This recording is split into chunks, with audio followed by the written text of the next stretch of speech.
જય શ્રી કૃષ્ણ, જય સ્વામિનારાયણ, જય માતાજી. તો આપણે આજે ચૈત્ર મહિનાની અંદર કીડિયારો પૂંજવાનો છે. તો ચાલો તમને વિડીયો બતાવું આગળ.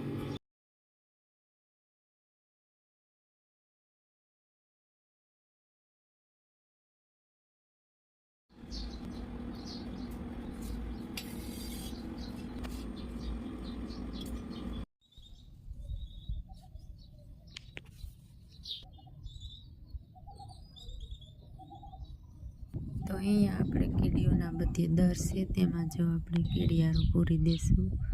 તો આવી રીતે ચૈત્ર મહિનાની અંદર અને આ લાસ્ટ દિવસોમાં કીડિયારો પૂજવાનું બહુ મહત્વ છે.